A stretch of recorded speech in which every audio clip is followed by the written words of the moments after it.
Everything's going to be all right.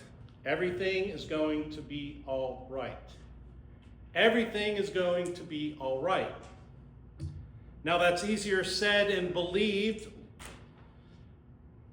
than when you're poor and can barely struggle to get by, and getting enough money for food and rent is a real struggle.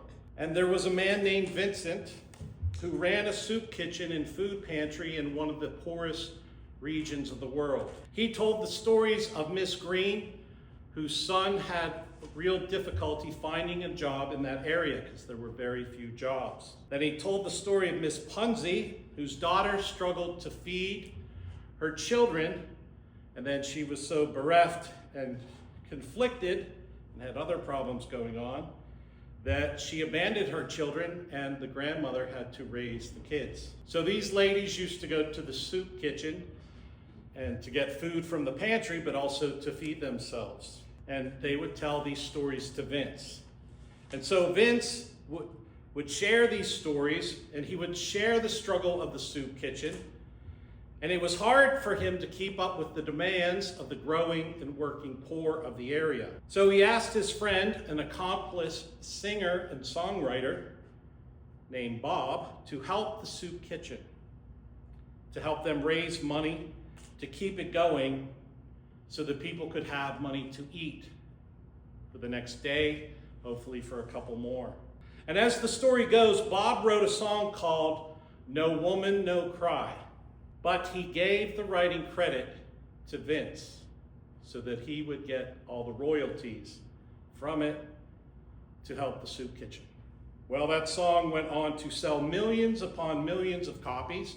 It's still selling to this day, and it has been streamed a million times. So it continues to be a blessing to those people. And so what I think is great about it is that there's the chorus in there that he sings, everything's gonna be all right. Everything's gonna be all right. Everything's gonna be all right. Everything is gonna be all right. Which is part of our theme for today, that God tells us the same thing. That number one, we're not supposed to store up money.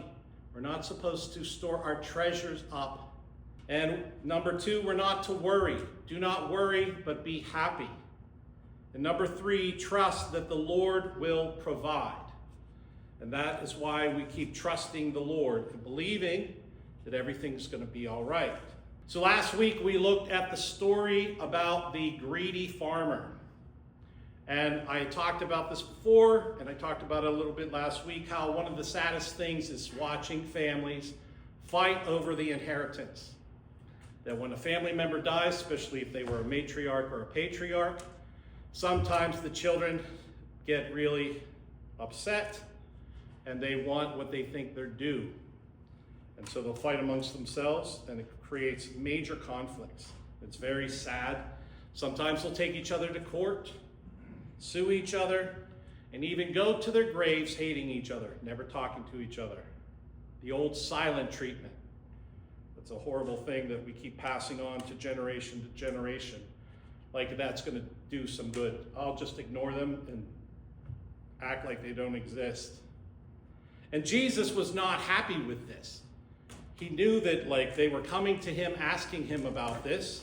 And so he was addressing this issue with the crowds about how we can become obsessed with getting what we need or what we want, and that we can even become greedy. And that this is a spiritual sickness that can overtake us. It's part of what he says they do in the pagan world. It's a worldly thing. Become obsessed with things or money or power.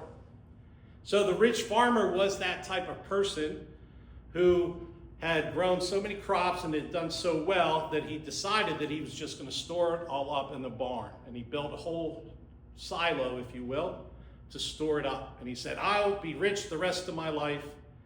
And he said, I will eat, drink, and be merry,